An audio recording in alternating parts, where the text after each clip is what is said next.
महाराज जी, वो विराट कोहली और अनुष्का आए थे।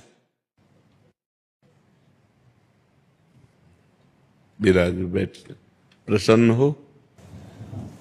जी अभी ठीक। हाँ, नहीं, ठीक ही रहना चाहिए। हम आपको अपने प्रभु का विधान बताते हैं थोड़ा सा। जब प्रभु किसी पर कृपा करते हैं, ये वैभव मिलना कृपा नहीं है, ये पुण्य है। पुण्य से एक घोर पापी को भी बहुत, देखो, पाप करके भी उनका कोई पुण्य है जिससे वो सुकृत पूर्व के सुकृतवश चल रहे हैं, नया पाप है। ये वैभव बढ़ना या यश बढ़ना ये भगवान की कृपा नहीं मानी जाती।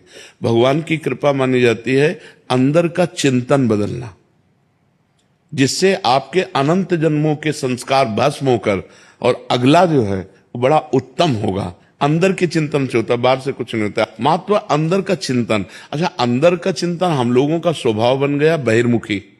बहिर्मुखी मतलब बाहर, बाहर यश, कीर्ति, लाभ, विजय, इससे हमको सुख मिलता है। अंदर से कोई मतलब नहीं रखता कोई विरला ही अंदर से।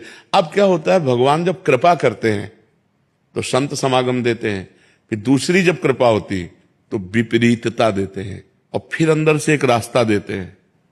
ये मेरा रास्ता है, ये परम शांति का रास्ता है, ये शांति का रास्ता नहीं। भगवान वो रास्ता देते और जीव को अपने पास बुला लेते हैं।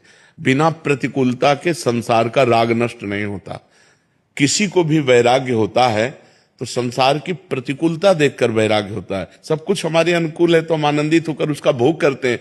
जब हमारे ऊपर प्रतिकूलता आती है तब ठेस पहुंचती है कि इतना झूठा संसार, तो अंदर से भगवान रास्ता देते हैं, ये सही है। भगवान बिना प्रतिकूलता के इस संसार को छुड़ाने का कोई भी औषधि नहीं रखी। आज तक जितने बड़े महापुरुष हुए हैं, जिनका जीवन बदला है, उनको प्रतिकूलता का दर्शन करके बदला है।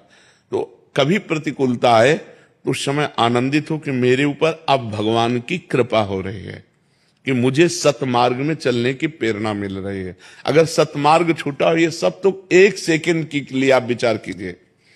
अब अपना सुधार कर लो, अपने जीवन को सत्य में ले आओ, तो अगला जो होगा वो बहुत जोर का होगा। चाहे जन्म हो तो श्रीवान, कुलवान, धनवान, वैभव संपन्न ऐसे, और भक्ति की अनुकूलता, भक्ति की अनुकूलता। खास बात श्रीवान, धनवान, कुलवान नहीं, खास बात भक्ति की अनुकूलता। अगर इस जन्म में भगवत प्राप्ति नहीं हुई तो भगवान श्री कृष्ण ने गीता में कहा है कि मेरे भक्त का नाश नहीं होता।